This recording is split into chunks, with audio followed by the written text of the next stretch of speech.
to another episode of the Light After Trauma podcast, the full episode this week. I'm your host, Alyssa Scolari, and I'm so happy to be here for a full episode. If you listened to the mini episode that I put out last week, well, it wasn't even an episode, it was just a brief announcement. My husband and I have been recovering from COVID. We both went all this time without getting it.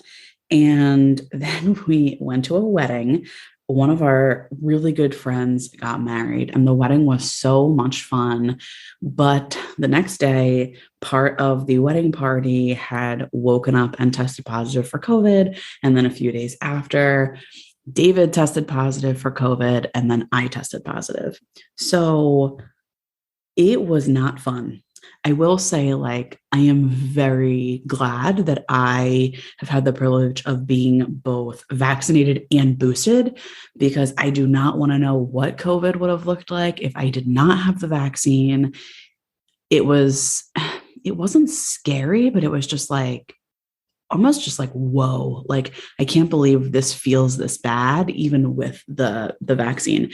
It felt like the flu. Thankfully, neither of us had to go to the hospital. Neither of us had any issues with breathing or anything like that. And we are both on the mend.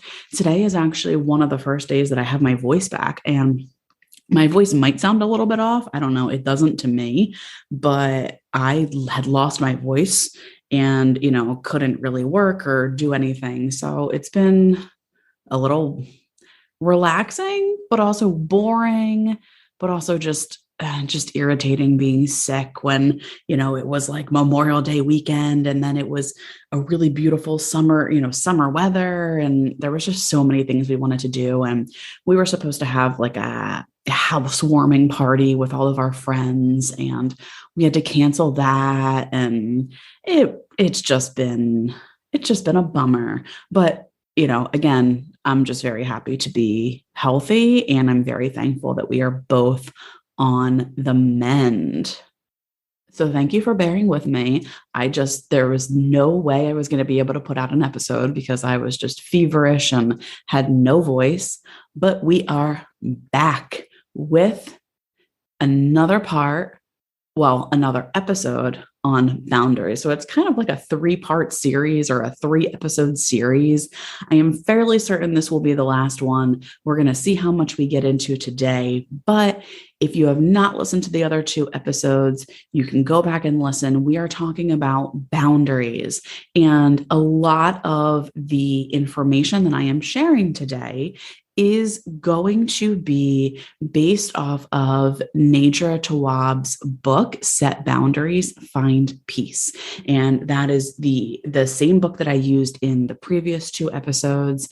Boundaries, as I've said before, and I'll say it again, I believe are the most important tool for not just healing from trauma, but for honestly just existing and living a peaceful life. That's more of a personal belief. I think a lot of people would say that.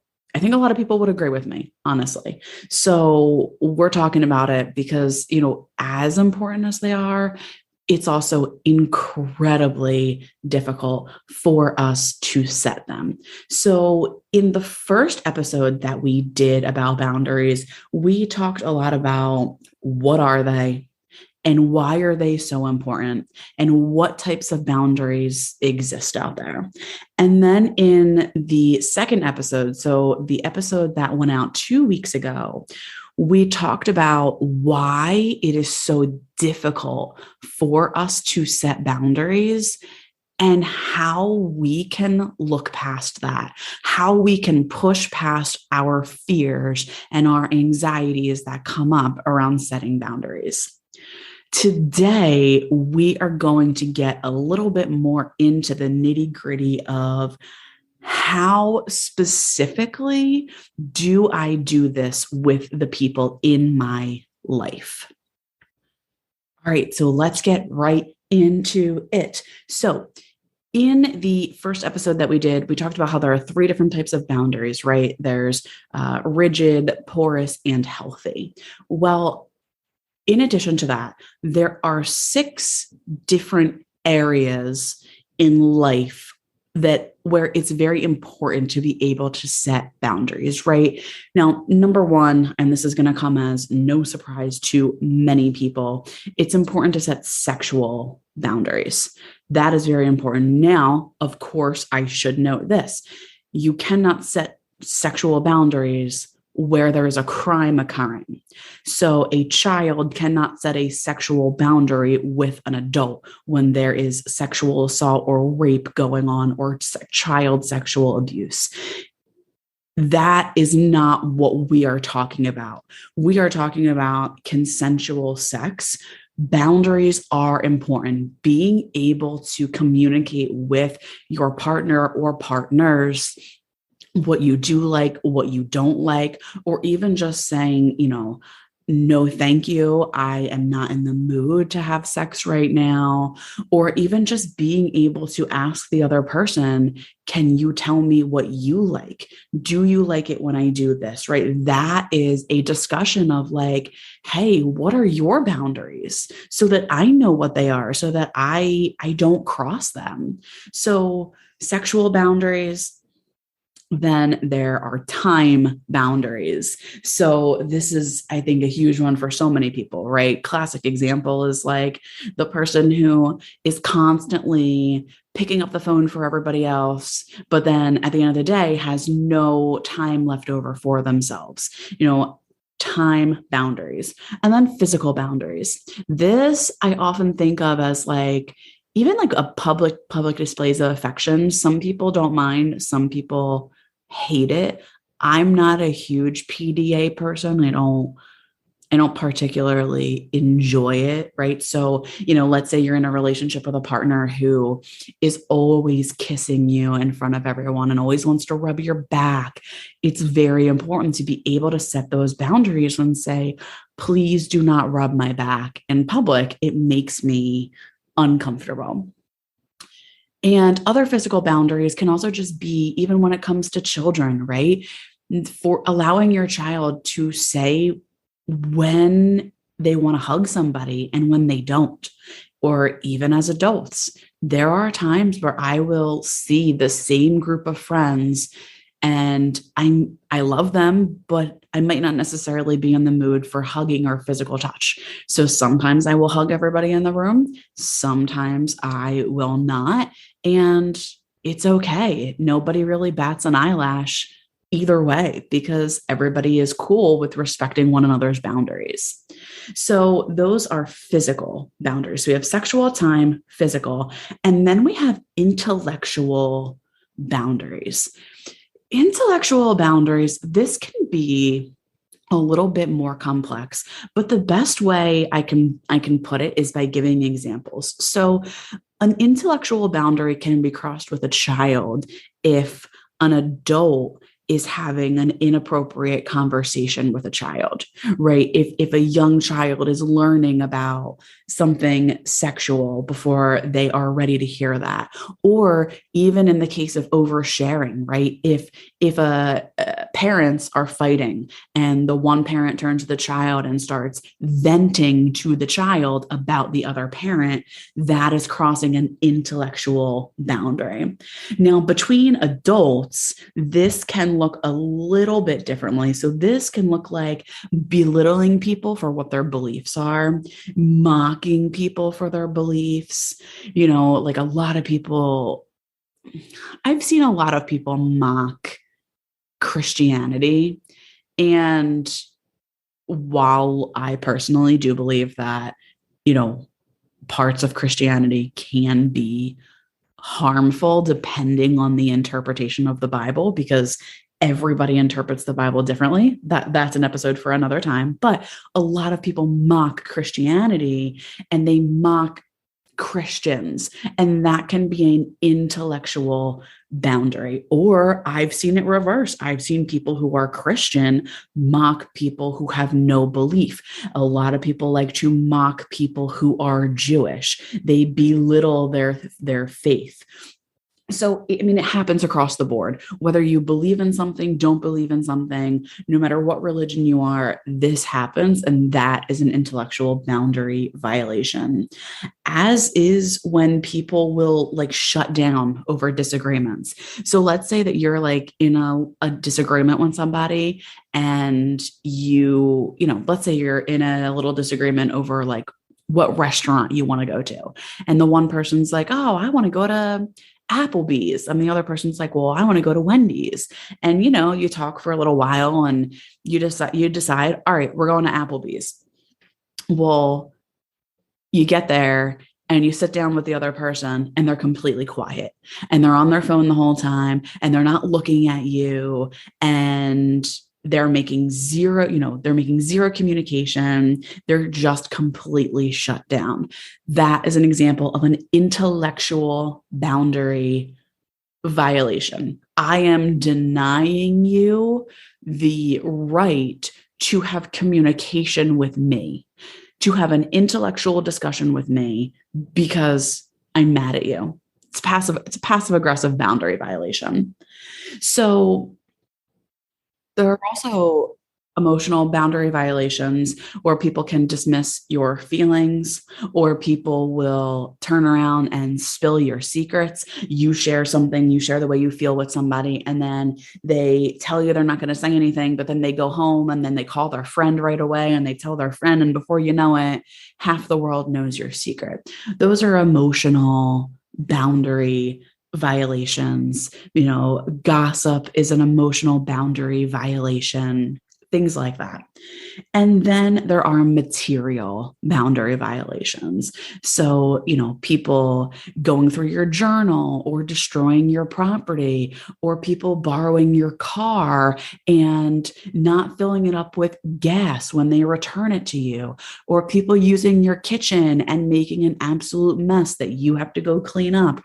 Those are material violations. You holding something in your hand and somebody wants to see it, so they just kind of like snatch it out of your hand without asking you when that thing belongs to you. That is a material violation. So those are like some of the categories, well, those are the main categories that boundaries can fall into when it comes to setting them. So let's talk about what it means to set a boundary. In order to set a boundary, you have to have good communication. And there are 4 different ways that you can communicate. You can communicate passively, passive-aggressively, aggressively, or assertively. Now, passive communication is you really don't say anything. What passive means is you sit on the feelings and you kind of eat your own feelings and sit with them because you don't want those feelings to come out. So you just keep it to yourself and deal with it and don't say anything. Passive aggressive is when you do things to get the other person to notice that you are upset, or you try to deny the other person something. You harm the relationship without directly saying exactly what's wrong. We've talked about passive aggressive behaviors in the other 2 episodes, so we're not going to really get into examples, but I'm pretty sure we all know what passive aggressive behavior is. It's that person who is trying to communicate that something's wrong, but they'll never actually come out and say something's wrong. They will just act in different ways or say different things that let you know that there's an issue.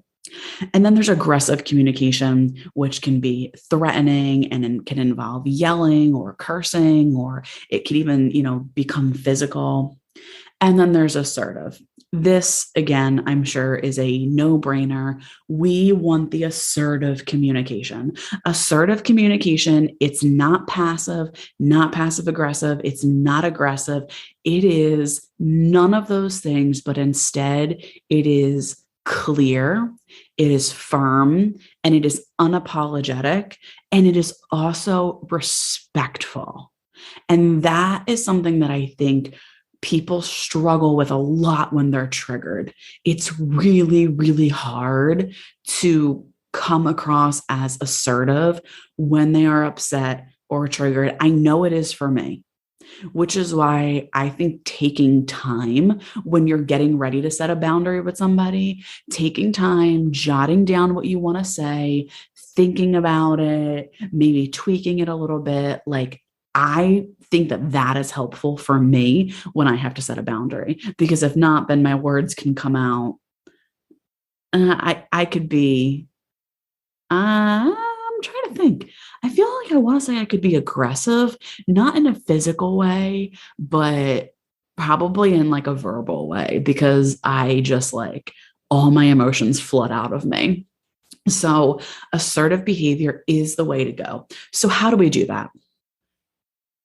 Step one is all about your tone and your use of language. So again, it is so important to have like a neutral tone. You don't have to be super animated. And I think this is where I struggle, is because I'm a little bit more animated. And sometimes that can come off as like aggressive or too much. It is so important to be neutral, but also very, very clear. And you don't want to have too much jargon. You want to be really, really concise.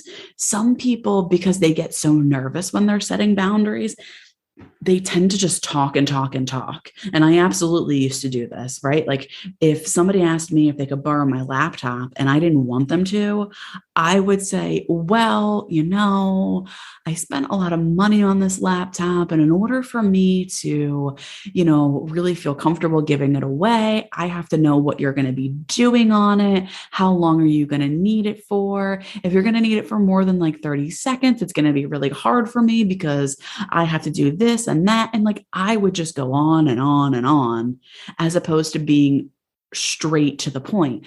And when you kind of go on and you have too much jargon, people might not get it. People are going to see loopholes. People are going to say, okay, well, you said this. So if I do this, then can I have the laptop? So you want to be concise. You want to cut the jargon. You want to have a neutral tone. And here's the other thing, and this is a hard one for some people. You don't want to say things like maybe, kind of, I don't know, right? This kind of goes into step number 2, right? And step number 2 is directly stating your need. So number 1, being clear and neutral and concise. Number 2 is directly stating your need. And in doing both of those things, we really want to leave out the language that suggests that you could possibly change your mind. I really like to let people down easily. So I am famous for being like, I don't really think so, or not at this time, or, unfortunately, it doesn't look like we'll be able to go, or, maybe not now, maybe some other time. Like, I am famous for that because I don't want to sound mean by setting a boundary. But here's the thing that I need to remember and that you need to remember, and that is that setting boundaries, it's not a mean thing at all. It is a way to give you the peaceful and happy life that you want. And if somebody can't respect your boundaries, that is a sign that you needed to set those boundaries in the first place. So I have really been practicing on this one. And, I set a boundary with a family member like a few months ago. They asked me to go somewhere and I didn't want to go. I didn't feel comfortable. I didn't feel safe going. And so normally I would feel the need to be like, oh, well, we have plans and we can't go because blah, blah, blah. But instead I directly said, thank you for the offer. We can't make it. Have a good time. Now, this person did not respect my boundary in the slightest. And this person said some pretty nasty stuff back, but it doesn't matter because I did what I needed to do to keep myself safe. And quite frankly, This person reacting the way they did was really no surprise because I needed to set that boundary a long time ago. So let's go into a few more examples. How about somebody, the person in your family who's constantly talking about weight and in front of you, right? You go out to dinner with somebody and they're like, oh, I gotta get back to it tomorrow. And Monday, I'm going to step on the scale again. You can say something like, I feel uncomfortable when you talk about weight. Please stop. Let's say you have a roommate or a friend or even a child who borrows your car and they come back and they never have the tank filled up. You can say, I need you to fill my car up with gas after you use it. That's it.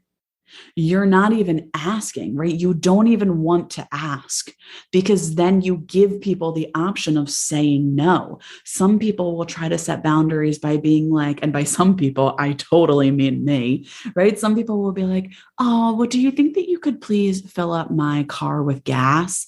You give them the option to say no. There should not be an option to say no when it comes to you setting a boundary for yourself. You are directly stating your need or your request, or you're directly saying no. So again, this might sound harsh, especially for those of us who struggle with setting these, but these tools are life-saving, and you have to remember and tell yourself over and over and over again that you are not being mean. Let's say you have a family member who loves to talk. Let's say your mom. Let's say you have a brother and your mom loves to talk to you and gossip to you about your brother. Your mom's always complaining about your brother this, your brother that, your brother never comes around anymore. You know, your brother, I haven't seen your brother in weeks, things like that. And you don't want to hear it anymore. All you have to say is, Mom, I really don't like it when you talk to me about my brother. Please stop. And that's it. That is it. You are not at all being mean when you say those things. The biggest fear here, when you make a request, when you say no, when you state a need, the biggest fear is in how people are going to respond, which is why step 3 is dealing with the emotions that come after setting the boundary, whether that be guilt, whether that be anxiety, whether that be fear or awkwardness or discomfort. And Nedra makes a really good point in her book, Set Boundaries, Find Peace. She makes a really good point of saying, like, it's almost impossible to set boundaries without guilt because we live in a society that has just set us up to feel like we need to give of ourselves all the time. Because when we give of ourselves, we have nothing left over for us. And therefore we get sicker, and therefore this world profits off of us. So it really is like a win-win situation for the world that we live in for us to not have boundaries. So in a society that teaches us that boundaries are mean, you know, it's not really likely that you're going to be able to set them without guilt. I have yet to set a boundary without feeling some level of guilt. And I always have to work through it. Guilt, awkwardness, fear, discomfort. It's so important to work through that. And how do you do that? By telling yourself a lot of what we're talking about, by reminding yourself of what we are talking about here today. You know, another thing that really helps for me is to talk to my therapist about it, because my therapist is really good at reassuring me. So talk, you know, if it's not to your therapist, talk to somebody else who really understands boundaries and who gets it. But for the love of God, please don't talk to somebody who isn't good with boundaries. Because if you do that, you're only going to feel worse. I would make the mistake all the time of talking to somebody. I would set a boundary with somebody and I'd feel really guilty. So I'd pick up the phone and call somebody who also was terrible at setting boundaries. And then they would be like, oh, well, why did you do that? Like, that sounded a little bit mean. And then I would feel horrible and I would backtrack in my boundary setting. So think about if it's bringing stuff up from childhood, talk to your therapist about it, ask yourself, what does this mean about me? Where is this coming from? Did I get yelled at when I was younger for setting boundaries? Was I allowed to have boundaries when I was younger? For a lot of us, this boundary work is childhood trauma recovery, because a lot of us wouldn't know a boundary if we fell over it when we were younger. The majority of us have had our boundaries violated over and over again as children. So it's so important to seek support when you are setting boundaries. If the boundary ruins the relationship, I hate to say this, but the relationship was doomed anyway. It really was. I have set so many boundaries, especially this past year. And in some cases, those boundaries have worked out just fine and I've gotten through it. And in other cases, those boundaries ruined the relationship. And you know what? I'm not even surprised, because that relationship was doomed anyway. The important thing is to not assume that it's your fault. But here's the thing. Don't assume that people in general aren't going to honor your boundaries. Go into this with the attitude that, like, why wouldn't people respect my boundaries? Assume people are going to honor your boundaries and act normally. Because when you start assuming people are going to behave weirdly, then you almost set yourself up for like another self-fulfilling prophecy. And we've talked about self-fulfilling prophecies in like previous, in a previous episode. You set yourself up to then, like, you almost end up making the situation uncomfortable because you think it's going to be awkward. So then you bring a level of awkwardness to it. So then it is awkward. So don't go into it assuming anything. If anything, try to go into setting boundaries completely detached from how people are going to react. Try to detach yourself. Try to not take any kind of responsibility or even give a whole lot of energy to people's reactions. Because if you do keep giving energy to it, it's going to make you not want to set the boundary. And then it's going to just keep you in a relationship that isn't fully serving you. So try not to be so tied to the way other people are going to react, because you're not setting this boundary to see somebody's reaction. You're setting this boundary so that you can feel safer in the relationship. So you don't need to give your energy to how people are going to react. Easier said than done, I know. But it's also important to just be okay with how people react. Like I said, it's not personal. Their reactions, their emotions, they're entitled to. They're entitled to all of it. Everybody's entitled to their opinion. Everybody. But it doesn't mean that their emotions or opinions is something that you need to take on. Now, when you set a boundary, it is so important, because honestly, setting the boundary, just setting it, I hate to say this, but that's actually one of the easier things to do when it comes to boundary work. Setting it, like, first, all right, great, you did it. The real hard work comes in upholding the boundary. You need to religiously uphold your boundary, right? If you have a friend that's like, hey, can you come out tonight? No, thank you. I want to stay inside tonight. I'm not really in the mood to go out. Your friend's like, are you sure? Are you sure? Are you sure? You need to say no time and time and time again. Or in the case of like a friend who is borrowing your car. When you say, I need you to fill the car up with gas when you return it to me. Let's say this person says, okay, no problem. They borrow the car the next week, they bring the car back and there's no gas in it. Do you let it go? No, not even just for one time do you let it go.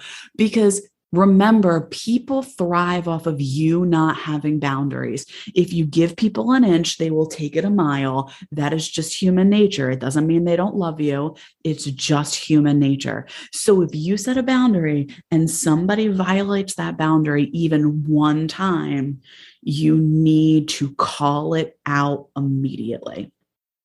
You try not to take it personally, right? Because for a lot of people, boundary violations, it's not about you. It could be about other people living out some of their childhood stuff, right? Testing limits. Kids love to test limits. So do adults. We never grow out of that. It's not personal, but it is your responsibility to religiously uphold that boundary. Hey, mom, I know I told you last week when we talked on the phone that I don't want to hear you talking about my brother anymore. I have to ask you again to please stop. Now, if that person still doesn't respect that, hey, friend, I asked you when we were at dinner last week to please refrain from talking about weight. It makes me uncomfortable. I also asked you 2 weeks ago, and you're still doing this. Well, now what do? Well, now you right? There I go again with my indirect language. You put in a consequence, not necessarily punitive, right? Not really punitive sounding, but a consequence that's going to protect you. Jim, if you return my car again and the gas tank isn't full, I'm not going to let you take my car anymore.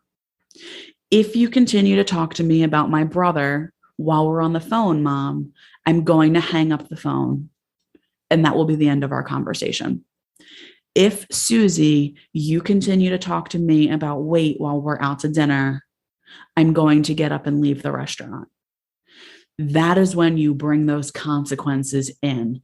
And again, you have to reinforce them and uphold them. That is one of the hardest parts about boundaries, because people might say, yeah, when you set that boundary the first time, but people almost always love to test limits in some way, shape, or form. Not everybody. So that is where we are at. If somebody is not respecting your boundary, you have to call it out. I asked you to do this. You're not doing it. And if you continue to not do that, this is what's going to happen. People might react in all different ways, right? People might get defensive. They might start questioning you. They're going to test limits. People might be passive aggressive. They might ghost you. They might give you the silent treatment or just give you very short responses. And again, it's so important to remember that their reaction is not about you. It is never about you. Ultimately, boundaries can solve a lot of relationship problems, but both people have to be open to listening and meeting each other's requests, really. If that's the case, then boundaries can be so beneficial in relationships. Again, right? Brené Brown has said it best. The temporary discomfort that you experience from setting boundaries is so much better than the long-term resentment that will come from not setting them.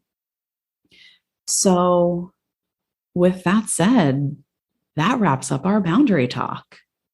I'm so excited. I thought that was really, really good and really fun to talk about. And I hope that it is so helpful. It's really helpful for me, really helpful. And I'm very happy to be back and recording. I've got some other good episodes this month. It is Pride Month. I didn't say that in the beginning of the episode, but happy Pride Month. I hope it's a great Pride Month for everybody. And I hope that everybody is doing okay. I know that if you are living in the United States, you are probably devastated and still healing from learning of the shooting in Texas of the school children and teachers.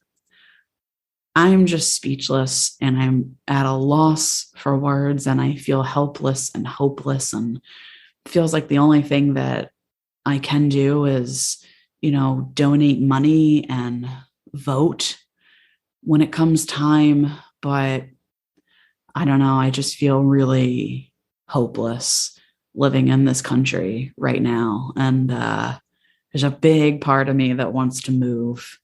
And the gun violence just terrifies me, and I'm terrified for the future children of this world. And